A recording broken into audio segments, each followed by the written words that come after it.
예, 시청자 여러분 안녕하십니까? 안녕하십니까? 이명수 변호사님의 정상회담 코너입니다. 임 변호사님 안녕하십니까? 안녕하십니까? 네. 예.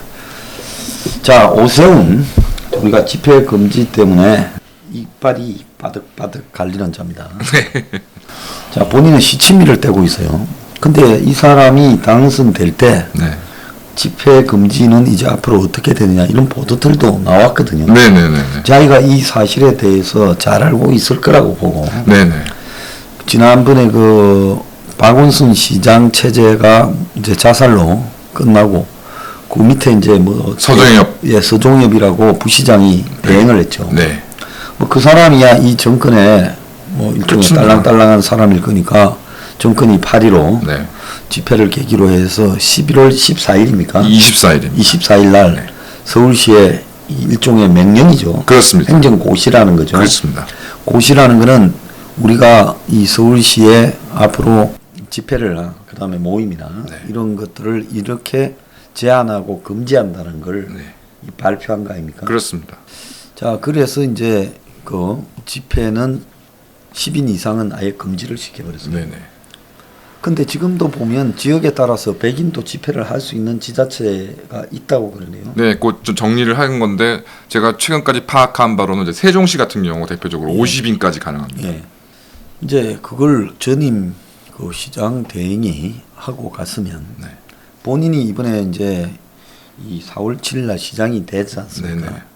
그러면 시장이 됐을 때 야당 서울시장으로 정권 교체에 대한 이 서울 시민의 심판 열기에 의해서 당선이 되었으면 네. 이 사람이 가장 핵심적으로 신경을 써야 될 사안이 그야말로 문 정권의 독재에 기여하는 듯한 그런 여러 가지 이 정책이나 방향들을 네네. 수정하는 쪽으로 갔어야 되지 않겠습니까? 네네. 전혀 지금 그렇게 하지 않았거든요. 네네. 자, 그런데 제가 오세훈의 개인에 대해서 한번 분석을 그래서 해보는데 이게 뭐 그러니까 저희가 이제 혁명 20일 차원에서 그 다음에 이제 그 또 뉴스 브리핑 차원에서 이제 오세훈에 대한 고발을 검토하고 있고 이제 방송이 나가야 될 쯤이면은 이제 오세훈의 반성이 없으면 이제 그 고발장이 접수됐을 것으로 보여지는데요.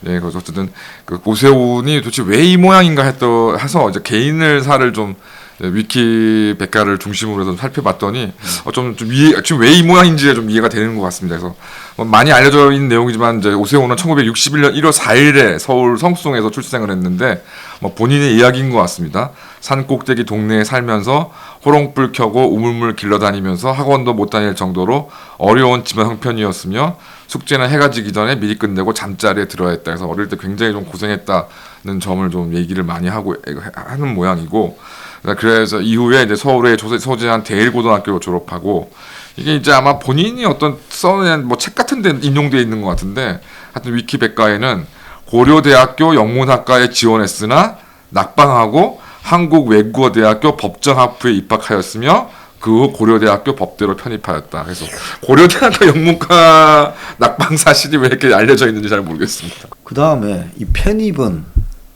굉장히 돈이 있거나 부유해야 편입이 되는데 편입이 당시에 외대 북대를 다니다가 고대 북대로 편입한다는 게 쉬웠습니까? 그러니까 저는 되게 굉장히 어려운 걸로 알고 있습니다. 굉장히 어렵죠. 네. 어떻게 집이 찢어지게 가난한 사람이 행편이 풀렸나 그때쯤? 모르겠습니다. 옛날에 편입 시험은 뒤에 찌르고 뭐 이런 일들이 비일비재했잖아요. 그러니까 요즘에도 좀 안 그래도 특히 박원순 딸이라든가 이런 경우가 있어서 좀 문제가 있는데 그러니까 미대에서 법대로 갔죠. 예. 그래서 소장님 잘 아시겠지만 이제 사실 편입 같은 경우는 이제 TO라 그래서 이제 그 결혼이 이제 발생해야 이제 보통 이제 진행되는 것인데 이제 특히 고려대학 법대라던가 고려대학에서 당연히 문과 대학 중에는 법대가 가장 최고이고 인기가 많은 그 학과이기 때문에 여기에 당시에 그것도 옛날에 이렇게 편입을 했다는 게 말씀하신 것처럼 집안이 형편이 어려운 사람은 외국어 대학이 아니라 어느 대학이라도 하루라도 빨리 졸업해가지고 취직을 하던가 뭘 하든 이제 그런 것들을 몰두할 그런 시기에 편입까지 했다. 그것도 고려대학교 법학과에 편입했다. 그래서 요 당시 어떤 오세훈의 사장은 초년에는 고생했을런지 모르지만 뭐 그렇게 고생을 했던 시기인가 하는 의심도 들고 편입 과정도 좀 하여튼 석연치 않은 부분이 좀 있는 것 같습니다. 그럼 대일고등학교란 데가 이거 특목고 아닙니까? 특목고는 당시는 아니고요. 일반 고등학교인데 강북에 소재한 고등학교는 맞는데 예.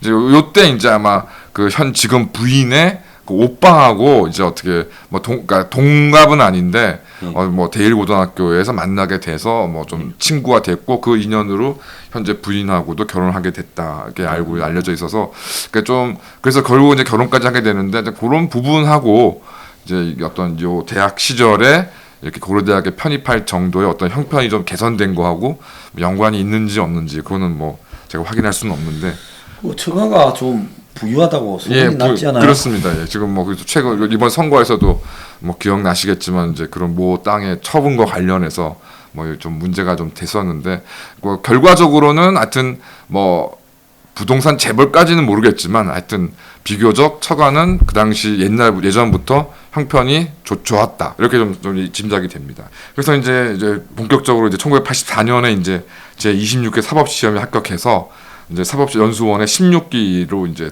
입학하게 되는데 또 졸업 시험 도중에 이제 점심으로 먹은 콩비지가 탈을 일으켜서 해당 시험이 결시 처리가 되고 이제 이후에 유급 결정이 이루어져서 이제 사법연수원 수료는 16기가 아니라 이제 17기에 수료했다고 합니다. 그 다음에 이제 1987년 사법연수생 신분으로 이거 좀 위키백과에 좀 이거 좀 내용이 잘못된 것 같은데, 그러니까 강간치상 혐의로 재판 중인 피고인을 무료로 변론해서 무죄를 받았다라고 좀 내용이 기재되어 있습니다. 근데 이게 그 연수원생은 변호사 자격증이 아직 나오지 않았기 때문에 이제 임의로 자신이 어떤 변론 활동을 할 수 없고 이제 특별한 법에 의해서 이제 사법연수원생이 이제 법원 실무 실습 기간에 재판부의 결정에 의해서 이제 변론을 하게 되는데요. 당연히 사법연수생 제가 있을 때도 그랬고 오세훈 시장 있을 때도 그랬고 사법연수원생은 별정직 공무원으로 급여를 받았고 그 다음에 법원 실무 연습 중에 변론을 맡게 되면 그 형사사건 변호를 국선 변호를 맡게 되면 거기에 따른 수당도 지급받습니다. 그래서 무료로 변론한 것은 아니고 어쨌든 사법연수원 신분으로 이제 무죄를 받았다는 거는 뭐 작은 일은 아닙니다. 근데 이제 그래서 이제 오세훈 본인은 이제 그 강간치상 사건 당시에 변론 의서를 간직하고 훗날 방송에서 내 인생의 사과나무라고 소개했다고 합니다. 하필 뭐 무료 변론하든 공익 변론하든 왜 또 강간치상을 그래서 좀 하여튼 어쨌든 사법연수원 이제 그 저도 이제 국선 변호를 하긴 했었는데 뭐 워낙 이제 유죄를 인정하는 사건들이라던가 이제 그런 간단한 사건들을 이제 재판부에서 배당하기 때문에 하여튼 무료로 무죄 선고를 받았다는 거는 뭐 사실 뭐 큰 의미가 있습니다. 어쨌든 그 이후에 1988년 육군에 입대해서 이제 장교로 복무하고 중위로 만기 전역을 했다고 하는데요. 근데 1990년에 고려대학교 대학원에서 상법을 전공해서 법학 석사학위를 취득했다고 지금 나와 있습니다. 그렇다면 이제 1988년 이제 그 장교 같은 경우는 그 3년 당시에 3년 만 36개월 정도 근무하는 걸로 알고 있는데요. 그렇다면 군에 복무하는 도중에 그 법학 석사학위를 취득했다는 것이니까 참 이것도 좀 이해하기 어려운 문제 있는 거 아니에요? 그렇습니다. 그러니까 지금 뭐 예전에 관행이니까 어쩔 모르겠지만 요즘 같으면 이게 어림도 없는 좀 일이라고 생각이 들고 왜냐하면 대학원에 이제 수업을 또 참석해야 되고 따로 석사 논문을 또 작성해야 돼. 지난번에 박지훈인가가 그렇습니다. 그 저기 국정원장 될 때 박지훈이가 어떻게 그 군복무하면서 네. 뭐 대학을 다닌 거냐 네네. 이렇게가 논란이 됐었습니다. 그래서 그거 좀 유사한 부분 논란이 있음을 선출직이 아니고 임명직에 간다면 그렇습니다. 논란의 소지가 다분히 있죠. 다분히 있다고 생각합니다. 자, 이 군우에 이 사법 시험 되고 갔으면 법무관으로 갔을 거 아니에요. 그렇죠. 법무관으로 갔는데 확인을 해보니까 이제 그게 뭐 꼭 정확한 얘기는 아는데, 그러니까 그 당시에도 사법연수원을 수료한 사람들 중에 이제 군을 피를 해야 되는 사람들 중에 대부분은 법무관으로 가는데, 하여튼 그게 뭐 성적과 연관된 건지 모르겠지만, 어쨌든 오세훈은 법무관으로 근무한 것이 아니라 그 위키백과에 따르면은 이제 보안사령부의 정훈장교로 복무했다고 합니다. 그래서 또 웃기네요. 네, 웃기는 좀 그러니까 그런 경우가 예전에도 왕왕 있어. 물론 이제 아마 보안사령부에서 이제 법무 관련 업무도 했겠지만 어쨌든 보직은 그러니까 정훈장교로 복무했다고 이제 위키백과에는 나와 있습니다. 그 타이밍을 한번 보세요. 네. 88년이면 노태우 때입니까? 네. 군사 정권이 아직 끝나지가 않은 시점에 보안사에 정훈장교로 간다라면 보통 사람이면 이렇게 가겠습니까? 보안사에? 잘 뭐 좀 생각하기 어렵죠. 그러니까 뭔가 좀 그러니까 당시만 해도 보안사의 힘이 굉장한 때이기 때문에 아마 그런 점들에 대해 그러니까 염두가 있고 또 이제 군 장교 같은 경우 그러니까 군 법무관들 이제 이런 사법연수원을 수료하는 사람들은 뭐 본인이 원하지 않으면 그러니까 이런 보직 정도는 좀 거부할 수 있습니다. 왜냐하면 이제 뭐 제가 알기로는 예전에 이제 법무관에 이제 보직을 받지 못하면 일반 사단, 뭐 사령부, 뭐 군단 이런 정훈 장교까지 제가 발령을 받았다고 제가 알고 있거든요. 그래서 그런 부분도 생각할 수 있고 말씀하신 것처럼 84년도에 사법시험에 합격했으니까 아마 공부 기간은 아마 대학 입학하자마자 아마 공부를 했다는 것이고 그렇다면 이제 50의 전제 독재가 아주 전성기를 아주 극심할 때 이제 오세훈은 이제 어떤 그 이런 시위 운동이나 이런 거에서 전혀 관여하지 않고 아주 성실하게 고시 공부를 했다 이렇게 볼 수 있죠. 1991년에 그래서 이제 군 복무를 전역을 하고 아마 이제 개인 변호사 사무실을 개업했는데 요때가 참 오세훈이 참 대단하긴 시절이긴 합니다. 다 아시겠지만은 이 당시에는 뭐 판사, 검사, 정관 경력도 필요 없이 정말 사법연수원만 수료해가지고서 변호사 개업을 하면 먹고 사는 데에 지장이 없을 뿐만 아니라 정말 어느 정도 정말 최상위층의 어떤 생활을 할 수 있던 시절에 하여튼 오세훈은 당시에 희한하게 인천 상곡동 경남 아파트 1조권 침해 주민 집단 소송 사건을 수임해서 당연히 지금도 지금 1조권이나 이런 관련돼서는 참 여러 가지로 소송을 진행하는데 어려운 점이 많은데 1991년 이 무렵이면 말할 것도 없죠. 그래서 오세훈 본인이 했는지 어쨌든 일본의 이제 법령과 판례들을 참조를 해서 우리나라에서 처음으로 이제 1조권 침해 손해배상 소송에서 이제 승소 판결을 받게 되고 당시에 정말 이거는 법조계나 우리나라 사회에 굉장히 센세이셔널한 이제 어떤 그 일을 만들어냈다. 이거는 의심의 여지는 없습니다. 네. 그런데 그 이후에 이제 관련해서 이제 유명세를 이제 타게 되는데, 근데 오세훈 본인이 참 좌파하고 깊은 뿌리가 있습니다. 그래서 최열과 함께 환경운동연합의 창립 멤버로 참여했고, 1996년부터 2000년까지 환경운동연합 법률위원회 위원장 겸 상임집행위원, 그다음에 민변에서 또 환경위원으로 활동하고, 2000년부터 다시 또 환경운동연합 법률위원장님 등으로 활동을 했으며, 요 과정에서 이제 다 아마 좀 나이가 있으신 분들 저도 좀 기억이 나는데요. 이렇게 이제 그 일조권 소송에서 승소함으로써 유명세를 얻으면서 이제 MBC에서 오 변호사, 배 변호사의 이제 프로그램에 출연을 하게 되면서 각종 이제 방송 활동을 섭렵하면서 유명세를 이제 얻게 됩니다. 그 배 변호사가 배금자 변호사라고. 배금자 그렇습니다. 예, 제가 잘 알아요. 그 남편이 농림부에 계셨어요. 네네. 남편이. 네. 그래서 내가 그 남편 때문에 배금자 변호사를 본 적도 있어요. 네네. 그래서 그 배금자 변호사하고 오 변호사가 같이 방송을 배 변호사, 오 변호사라고 TV에서 했죠. 네, 그렇습니다. 그래서 상담해주는 코너를 상담도 진행했고, 해주고. 네. 그 다음에 이제 그것이 알고 싶다를 좀 했죠. 오래 하지는 않아도. 잠깐 진행했었습니다. 예, 그러면서 이제 한번 보세요. 정치를 준비를 딱 했지요. 네. 환경운동연합 멤버 이렇게 하고 TV 오고 또 TV 놓으면서 그것이 알고 싶다까지 가고. 그러면서 이제 젊은 변호사, 의식 있는 젊은 변호사라고 이제 당시 그 90년대 말 분위기에 딱 적합했죠. 네. 이제 그러다가 이제 그 정치에 입문하게 되는데 이제 이런 좌파하고 긴밀한 활동하고는 상관없이 2000년 제 기억 당시 이제 그 보수 정당 이름이 한나라당을 기억하는데요. 그래서 2000년 16대 총선에서 이제 서울 강남을에서 이제 공천을 받아서 당선되게 됩니다. 그러니까 이후에 의원 활동을 쭉 하는데 그 당시 경총에서는 경영자 총연합회에서는 노동계의 요구를 일방적으로 수용한 의원을 이제 오세훈을 선정하기도 했고, 그다음에 이제 2002년에는 이제 지금은 안 되는데 당시에는 이제 변호사인 경우에는 국회의원을 하면서 변호사 업무도 수행할 수 있었습니다. 그래서 2002년에는 제1국제법률사무소 및 김장리 법률사무소에서 변호사를 근무하고 이제 광고 수입 등으로 벌었던 또 1,000만 원을 박원순이 만든 아름다운 재단에 공익 기부도 합니다. 2002년에 당시 이제 이회창 총재에 이제 맞서면서 제왕적 총재 폐지를 주장하고 2003년 9월 4일 날에는 5.6권 세력이 퇴진해야 된다라는 걸 요구하기도 했고, 그다음에 이제 2004년 1월 6일 날 이제 정치 개혁과 한나라당의 공천 혁명의 밑거름이 되겠다면서 17대 통선에 불출마를 선언하고 이제 기업의 정치자금 후원 금지 등을 골자로 하는 현행 정치자금법 일명 오세훈법을 주도해서 통과시키는 데 앞장서고 이제 사실 실제로 다음 총선에서 불출마를 하긴 합니다. 자, 그래서 이제 오세훈이가 지는 그만두면서 남 선거 비용을 다 묶어놨다고 그렇습니다. 의원들이 욕을 많이 하는 일이었죠. 네.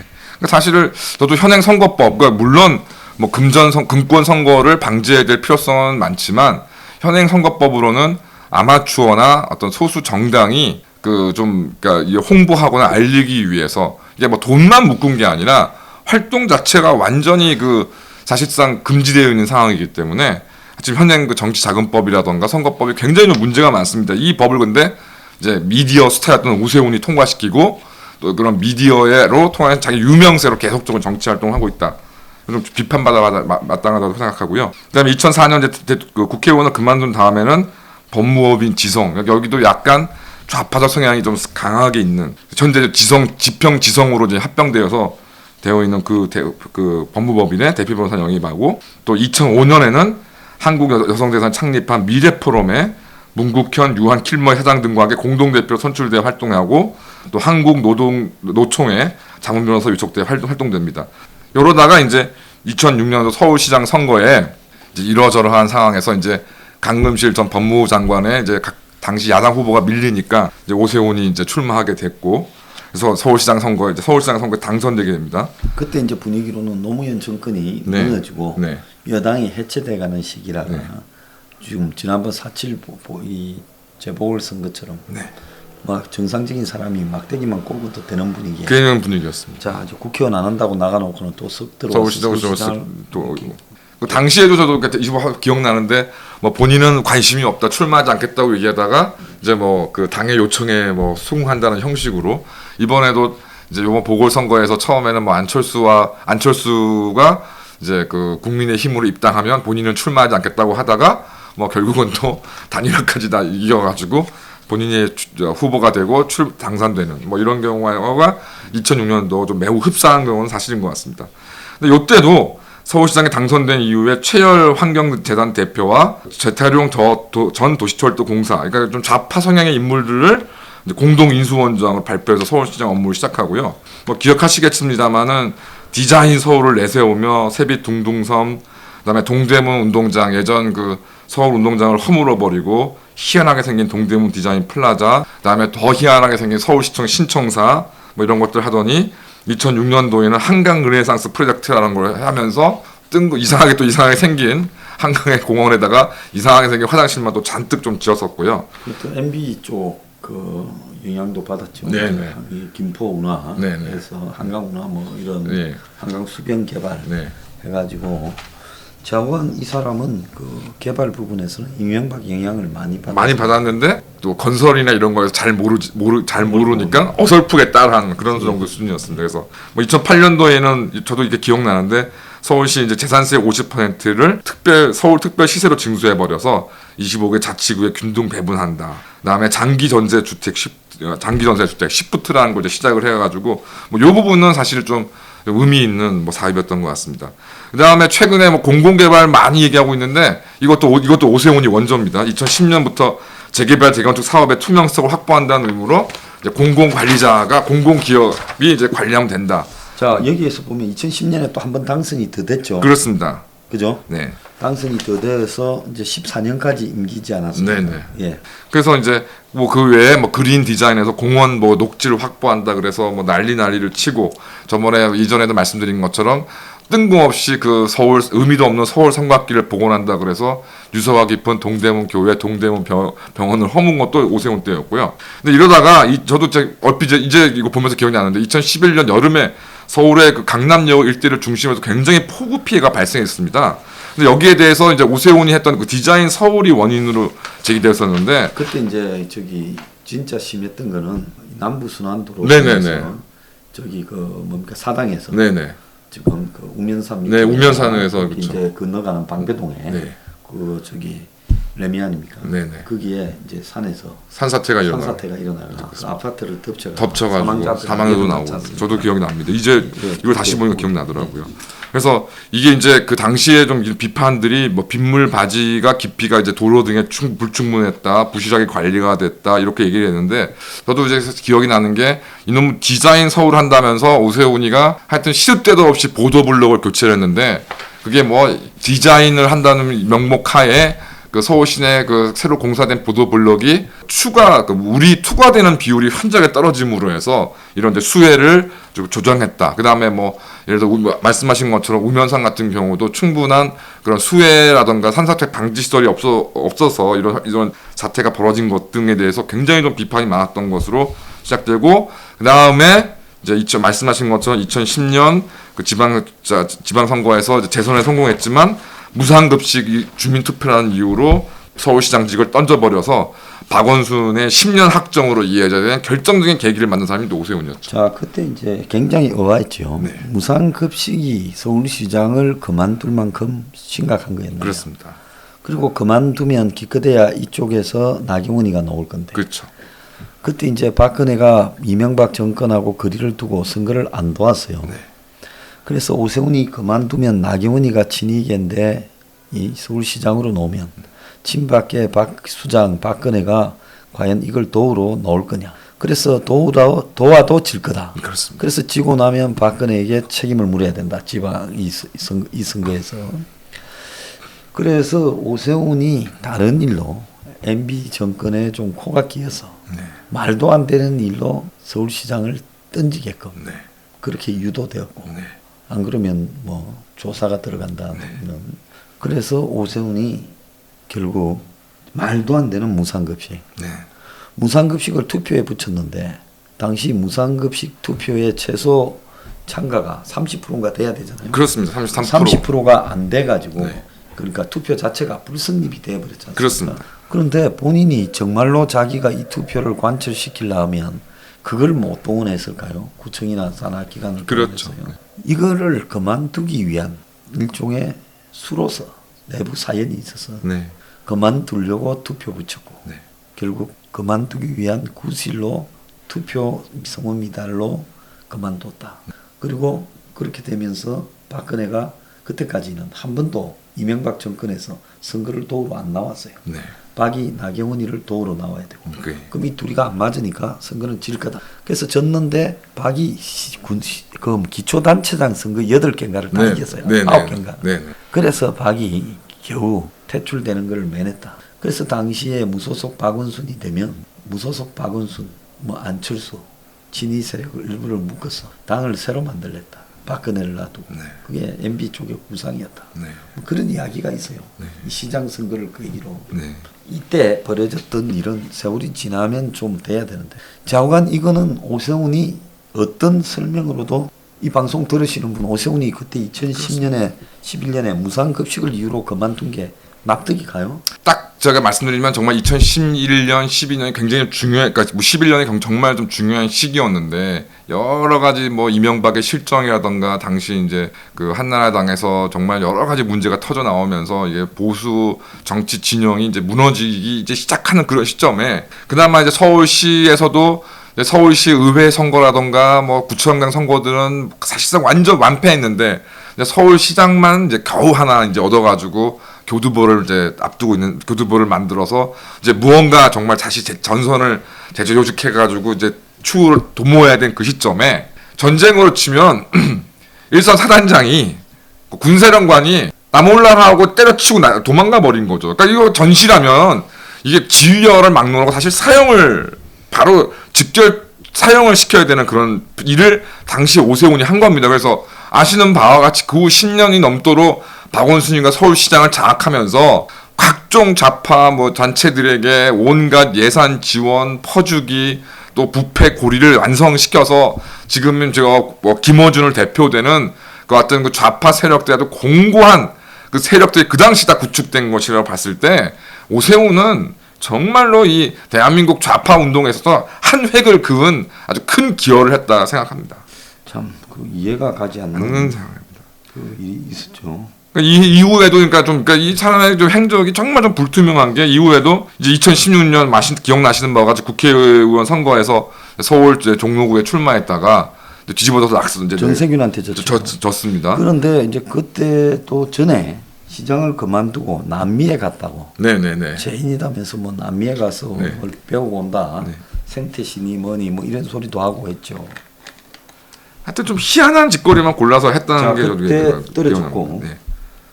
그때 이제 박진이 원래 종로 터줏대감인데 네네네. 박진을 끌어내고 자기가 나갔죠. 네. 자기가 나갔고 더 웃긴 거는 저도 그때 당시 좀 얼핏 기억이 나는데 본인이 종로구에 출마했던 그 선거에서 본인의 친여동생인 오세연 뭐 KT 코퍼레이션 뭐 신사업 전략당당 전무를 했다는 여동생은 또 더불어민주당 비례대표를 신청했다.